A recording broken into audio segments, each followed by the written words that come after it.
자, 제음수화 표기입니다. 제음수화 표기. 그래서 우리가 18세기 보니까 제음수화 표기가 나오는 거라. 그래서 표기법 간단하게 정리하면 하면서 요거 정리를 한번 해보도록 합시다.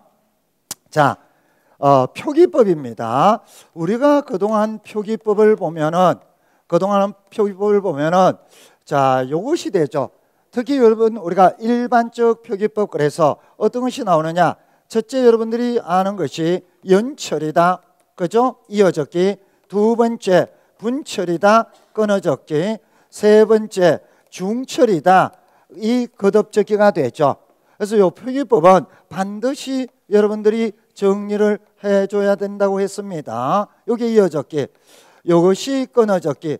여러분 한자로 나올 수도 있고, 또 우리가 이거 이런 식으로 한글로 나올 수도 있어요. 즉 우리말로 나올 수도 있으니까 둘 다 알아주기 바랍니다. 거듭적기다, 이런 식으로. 자, 이게 일반적인 것이었다는 거죠. 그렇다면 우리 주로 보면은 요 연철은 15세기가 주가 되면서 계속 갑니다. 근데 분철은 여러분 여기에 16세기, 물론 15세기 말에 나오는 경우도 있지만은 16세기부터 또 쭉 갑니다. 그 다음 중철도, 이것도 여러분들, 물론 여러분 여기에 정리 한번 하자면 연철, 바로 15세기의 대표적인 것이 되죠. 이 분철, 15세기에 일부 나오면서 여러분 이것이 뭐 16세기라든지 이렇게 계속 갑니다. 이 거듭적기도 주로 여러분 16세기에 나오기 시작하죠. 물론 상황에 따라서 어떤 분들은 이 15세기에 일부 보이기도 한다, 15세기에 일부 보이기도 한다, 이런 말을 쓰고 있어요. 그러면 우리가 예를 한번 들어보겠다는 겁니다. 예를 들어서 우리 이거 한번 봅시다. 이 붙으며, 이게 현대국으로 한다면 원수모마가 일어나서 시험에 붙으며 이렇게 되겠죠. 이게 이제 현대국으로 말하면 붙으며 이렇게 될 것입니다. 원수모마가 일어나는 거예요. 그렇다면 우리 요거를 요 1, 2, 3으로 한번 정리해 보자는 겁니다. 그러면 여러분 요거는 이어적기가 된다, 이어적기. 그래서 붙으며 이렇게 나올 것이다. 두 번째, 끊어 적는다. 그러면 이렇게 나올 것이다, 이렇게 나올 것이다. 물론 여러분 여기에 표의적 표기가 되고 표음적 표기가 되면 디귿이 되죠. 그러면 거듭적으면 어떻게 되느냐? 거듭적기는요, 이 종성을 다시 한 번 더 써주는 것입니다. 요 원래 이 종성을 다음 조성에 다시 한 번 써주죠. 일단 여러분 이어적기 했는데 또 끊어적기가 되는 거라. 그러니까 여기에 거듭 적었잖아. 그래서 거듭적기가 되죠. 그런데 이렇게 적으면 이것이 이제 표의적 표기인데, 일반적으로 여러분 이 중철이다 또는 여러분 요 일어난다 그럴 때는 대표적인 게 뭐냐면 주로 17세기 이후에 이 대표적으로 이 잘 나오거든요, 중철이. 그렇다면 우리가 이거를 이제 17세기 이후 18세기로 본다면 이것이 이제 디귿이 될 수가 있죠. 여러분 이렇게 나올 수가 있어요. 여기에 이제 15, 16세기 했을 때, 특히 여러분 중철 같은 경우는 16세기에 여러분 자주 나오는 편이기 때문에 17세기하고, 그럼 이렇게 하면은 바로 표음적 표기 팔종성이 될 것이고, 이것이 나중에 18세기, 19세기 가면 시옷으로 나오는 칠종성법이 될 것이야. 그러니까 결국 어떻게 되냐면, 자 여러분 이렇게 나올 수도 있겠죠. 그리고 나중에 이렇게 나올 수도 있겠죠. 해서 이거 정리가 된 거죠. 정리가 된 거죠. 그런데 여러분 18세기 동명일기를 보니까 어떻게 나오냐 하면 여러분 이렇게 나오더라고. 이게 마찬가지 현대국으로 보면 붙으며 이렇게 정리가 되는 것이거든. 그러니까 아무리 찾아봐도 이 표기가 없는 거야. 그럼 이걸 어떻게 된 거냐 할 때 원래 형태를 봤다는 거죠. 원래 형태를 한번 봤습니다. 그랬더니 바로 이 붙다, 원래 종성이 티읕이라는 것이죠. 그러면 혹시 이럴 수 있지 않을까? 이거는 우리가 흔히 봤을 때 디귿과 히읗의 결합일 때 티읕이 나오더란 말이지. 디귿과 히읗이 여러분 합쳐지면 티읕이 나오더란 말이지. 그렇다면 요 티읕을 다시 디귿과 히읗으로 다시 음소로 한번 나눠보자. 여러분 다시 제자 다시 음소화 시켜보자. 다시 음운화 시켜보자. 어떤 거? 티읕이라는 음소를 디귿과 히읗으로 다시 한번 음소화 시켜보자. 이런 걸 우리가 재음소화 이렇게 이야기해요. 그래서 그러면 이것을 각각 하나씩 가져보도록 하자. 각각 하나씩 가져보도록 하자. 어떻게? 내가 하나 가지고 네가 하나 가져라. 그랬더니 바로 이런 표기가 나온다는 거죠. 그런데 시기가 18세기 그랬습니다. 그러면 18세기면은 당연히 요 디귿이 바로 시옷으로 나오는 칠종성법이 되겠죠. 칠종성법이 되겠죠. 자, 그러니까 여러분 이 표기는 결국 어디서 시작했느냐? 원래 형태 여기서 시작했어요. 그럼 어떤 변화를 겪었느냐? 이런 거, 자, 재음소화로 만들어서 표기한다. 이걸 우리가 재음소화 표기 이렇게 이야기할 수 있거든요. 그러니까 이 단계에서 어떤 일이 일어났느냐? 바로 재음소화가 됐다는 거죠. 이게 재음소화 표기가 일어난 것이 되죠. 그 다음 18세기니까 종성표기법은 바로 7종성법으로 간다는 이야기죠. 7종성법으로 간다는 이야기죠. 따라서 이 붙으면은 저 1, 2, 3과 다르게 새로운 이 표기가 된다고.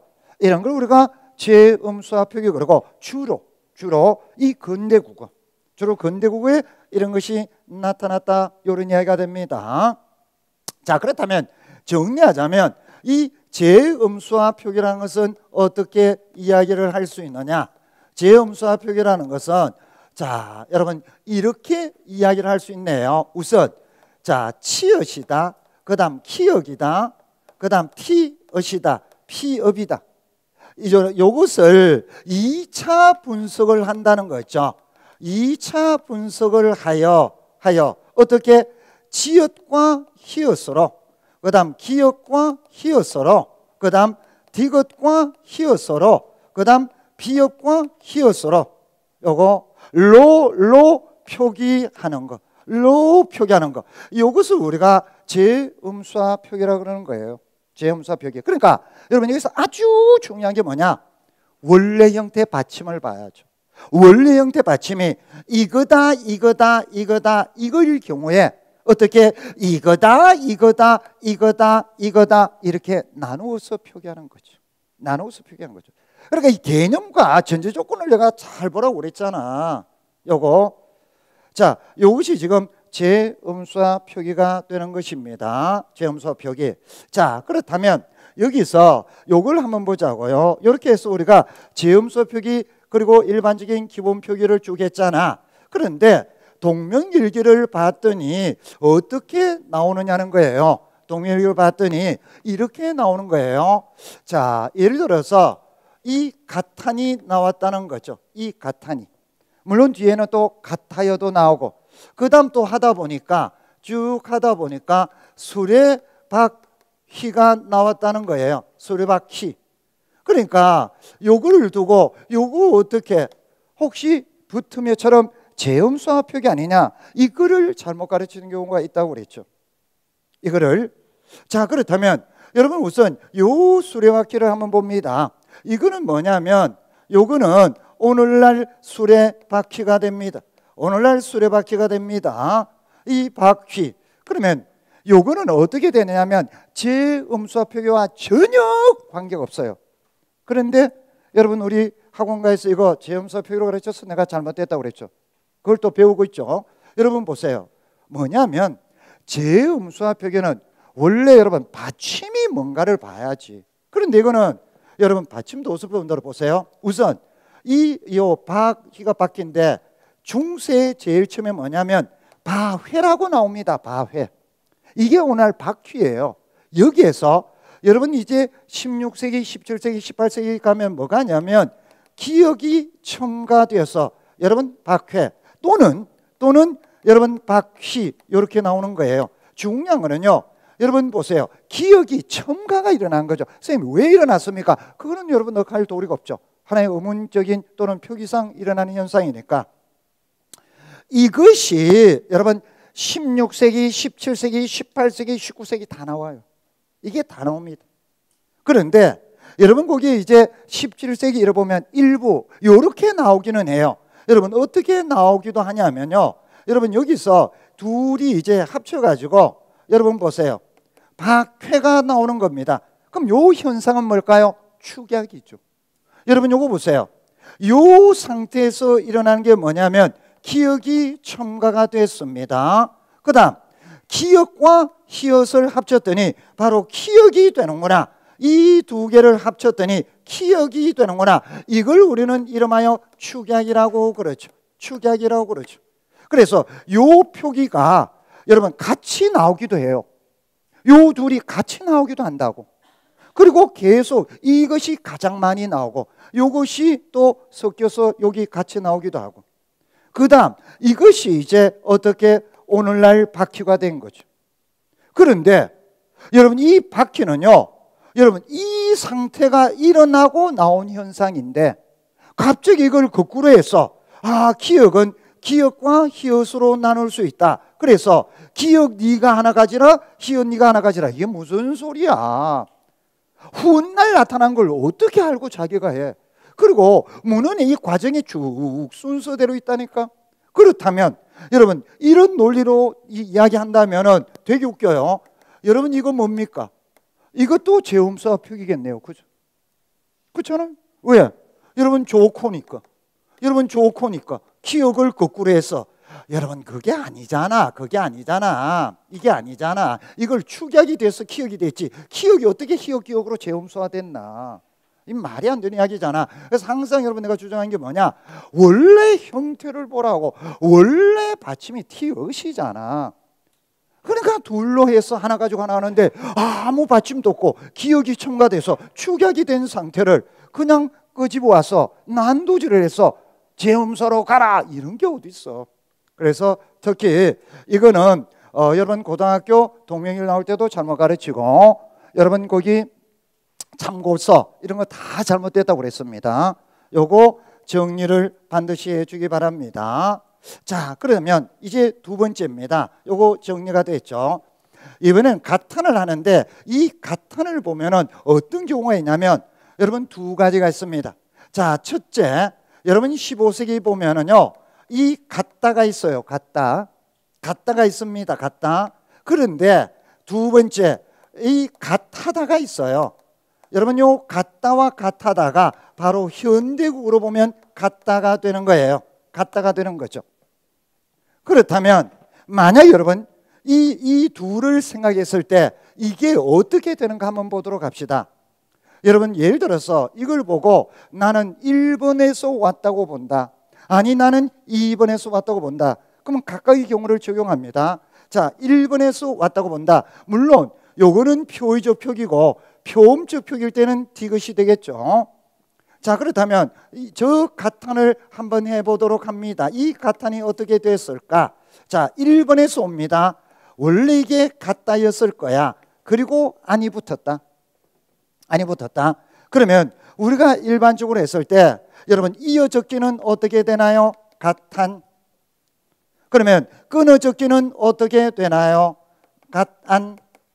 그 다음 거듭 적기는 어떻게 되나요? 자, 넘겨주고 자기가 다시 한 번 더 가지고, 넘겨주고 자기가 한 번 더 가지고. 그러면 이것은 디귿이 나올 수도 있고 또 칠종성에 의해서는 시옷이 나올 수도 있다. 그러면 이렇게 나올 수도 있고 또 어떻게 바로 이렇게 나올 수도 있네요. 자, 여러분 이어적기, 끊어적기, 거듭적기 다른 형태죠. 그러면 이제 시도를 합니다. 어떻게 제음수와 표기를 한번 시도해 봅시다. 이것이 어떻게 된다고요? 디귿과 히읗이 된다고. 그래서 한번 나눠보자. 어떻게? 자기가 하나 가지고 하나 넘겨주고, 자기 가지고 하나 넘겨주고. 자, 그런데 세월이 바로 18세기야. 동명일기. 그렇다면 시옷으로 될 수 있지 않느냐? 여러분 나오죠. 나온다니까요. 나오는 겁니다. 이거 한번 지워보자고요. 자, 나오는 겁니다. 그렇다면 이것은 쓰면 결국 어떻게 되나요? 1번을 정리하면 이렇게 되네요. 갓 플러스 안이었는데 이것이 일단 여러분 어떻게 제음수와 표기가 되고 그 다음 칠종성법이 적용이 되었다. 여기서 일어난 것은 뭐냐? 바로 재음수화 표기가 되었구나. 재음수화 표기가 되었구나. 그 다음 이 상태에서 일어나는 것은 뭐냐? 바로 7종성법이 일어났구나. 이제 이렇게 볼 수 있다는 거죠. 자, 그런데 2번으로 한번 봅시다. 2번은 원래 형태가 같하다예요. 여기에 니은입니다. 그죠? 자, 그러면 이 상태에서 여러분 어떻게 됩니까? 바로 가탄이 되겠죠. 여러분 이 그대로 가탄이지 뭐. 여러분 이거는 그대로 가탄이 되는 거죠. 그런데 여러분 이 상태에서 지금 봤더니요, 여러분 보세요. 지금 18세기니까 7종성법이 일어나야 되는 거죠. 그러니까 여러분 어떻게 하면 돼? 바로 이러면 되죠. 그러니까 결국 여러분 뭐냐면 여러분 이렇게 되는 거예요. 지금 가타 플러스 니은이 가탄이잖아. 그러면 이것은 일어난 게 뭐냐? 디귿이 시옷으로 표기되었으니까 7종성법이다. 7종성법이다. 자, 여러분 어느 게 편하냐고. 여러분 같하다가 있어요. 그런데 여러분 여기서 또 하나 일부 우리가 주의해야 될 것은요, 우리 사전을 봤더니요, 여기에서 쭉 가면서 이거를 무조건 재음수화 표기라고 되어 있는 경우가 있더라고요. 왜? 이제 세월이 흐르면 저 두 가지가 같다와 같하다가 이 같다로 통일된다는 거예요. 이 같다로 통일된다. 같다로 통일된다. 그렇기 때문에 이 표기는 바로 재음수화 표기라고 그러는데, 천만의 말씀. 뭐냐면 여러분 사전에 그렇게 나왔더라도 그 이제 학자가 그렇게 적어 놓은 것인데, 바로 수레바퀴 뒤에 보면 뭐냐면 수레바퀴 같아야가 나와요. 수레바퀴 같아야가 나온다고. 그렇다면 여러분 이거 1번으로 한번 해봐 되는지. 1번으로 한번 해보자고. 1번 같아야를 1번으로 한번 하기 위해서는 여러분 어떻게 해야 돼요? 이렇게 돼야 될 것 같지 않아? 같아야. 그래야 여러분 디귿과 히읗이죠. 그렇죠? 그래서 자기가 하나 가지고 하나 넘겨준다. 그렇죠? 이렇게 해야 같하다가 나오죠. 그렇죠? 이렇게 해서 같아야가 나오죠. 그런데 여러분 전제가 뭐가 잘못됐죠? 이게 잘못 분석이 됐죠. 여러분 이런 아야가 어디 있어요? 이거 매개 모음인데. 여러분 뒤에 모음이 나오는데 여러분 이렇게 해야 되지 않아? 이거? 그럼 넘어가면 뭐야? 그렇지? 그럼 이거를 여러분 이거를 재음수화 한번 해봐. 이걸 재음수하면 원래 이렇게 해야지. 그래서 자기가 하나 가지고 여러분 이렇게 나와야지. 그렇지? 이렇게 나와야지. 왜 여러분 야가 나오냐면 하디니까 야잖아. 원래 아잖아. 그러면 여러분 원래대로 하면 아니 자음과 모음이 오는데 매개 모음이 왜 들어와? 그러니까 결국 뭐냐면 이 같아야가 나오는 걸 봐서는 여러분 이건 쉽게 처리할 수 있죠. 이거 어떻게 처리하면 돼? 여러분이 같하다의 그럼 가 뒤에는 야가 되지. 그 다음에 디귿이 뭐야? 7종성. 그러면 깨끗하게 끝나잖아. 그러니까 여러분들이 만약에 같함만 주면 둘 다 가능성이 있어요. 근데 같아야를 주면 둘 다 가능성이 없다니까요. 여러분 무슨 소리야? 이거 이해를 해야 돼. 여러분 우리가 같더라도 자음이 모음이 오면 그대로야. 왜 매개 모음자가 나냐? 자음 들어가니까 매개 모음이 오는 것이지. 그러니까 전제가 벌써 여러분 이런 게 없잖아. 그래서 요거는 비록 사전에 이렇게 실린 경우도 있어요. 그건 조금 실수를 한 겁니다. 특히 국어사 같은 경우는 조금 더 헤아리지를 못한 거죠. 그래서 요거는 여러분 엮어서 잘 정리해 두세요.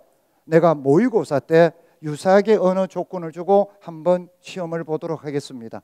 그래서 정리 한번 할게요. 자, 우리가 재음수화 표기 개념을 정확하게 하고 원래 받침이 무엇인가를 알아둬야 됩니다. 자, 그러면서 수레바퀴 같은 경우는 전혀 적용이 안 돼요. 가능성 여러분 말대로 1도 없어요. 하나도 없습니다. 왜? 여러분 바후에서 시작했기 때문에. 그런데 같한일 경우에는 여기 두 가지가 나온다는 이야기입니다. 그러면 요 두 가지를 여러분 요 경우에는 다 적용이 될 수 있다는 거죠. 그러네 어느 것이 더 자연스럽냐는 거죠. 밑에 게 더 자연스럽죠. 뭘 재음수화해서 7종성 시킵니까? 원래 있는 데서 그대 7종성 하면 되지. 그러나 1번으로 우기면 가능성은 있어요. 가능성은 있습니다. 그런데 이 같아야 같은 경우는 전혀 가능성이 없어요. 왜냐하면 이거는 아주 쉽게 같아에다가 이하가 되고 그대로 칠종성법이면 끝나잖아요. 그런데 만약에 이게 재음수와 표기로 들어가면 갓 플러스 아야 해야만이 같아야가 나오는데 갓 플러스 아야가 있을 수가 없죠. 왜? 이게 매개몸이거든요. 왜 매개몸이 들어갑니까? 같다에 아 하면 되지. 우리 지금도 같아요. 우리 나는 뭐뭐 하는 것 같아. 나는 뭐뭐 하는 것 같았어. 맞잖아요. 누가 지금 이거를 여러분 가드에다가 가뒀어. 나는 가드아. 가드아. 누가 이렇게 씁니까? 그러니까 당장 이 포르치가 나는 거죠. 그러니까 뭐냐면 여기에만 집착하다 보면은 요것만 집착하다 보면 재음수와 표기라고 할 수 있지만 바로 뒤에 나오는 동명과 바로 뒤에 나오는 이 같다다 어떻게 할 거예요? 그리고 저기 이 같다로 통일됐다며 그럼 이거는 어떻게 된 거예요? 그래서 여러분 요는 뭐냐면 국어 사는 사람도 학자마다 견해가 다를 수 있고 문헌을 어떻게 보느냐에 따라서 관점이 달라질 수 있어요. 그래서 혹시 사전에 이렇게 대뜸 이거는 재음수와 표기라고 그러는데 그거는 그렇지 않다는 거 내가 몇 번 이야기해 줬죠. 그러니까 만약 여러분 쉬운 문제 내면은 쉬운 문제 맞게끔 해야죠. 저거 그냥 같은 밑줄 치고 이거 재음수와 표기다 가능성 있죠. 근데 이거 밑줄 치고 이 재음수와 표기다 가능성 제로라는 거지. 그러니까 내 뜻은 뭐냐면 어느 하나의 관점만 파고들어서는 안 된다는 거죠. 그래서 내가 항상 그러잖아. 근거, 이유. 그러면 개념 정리를 똑바로 알아두자. 그런 이야기가 되는 것입니다. 그래서 요거는 시험에 나오고 안 나오고를 떠나서 여러분 고등학교 책에 나오고 여러분들을 가르쳐야 되고 또 질문이 들어간다는 거죠. 그럴 땐 제대로 해줘야 되는 것입니다. 제대로. 자, 이렇게 해서 우리가 재음수와 표기 정확하게 알자는 이야기입니다.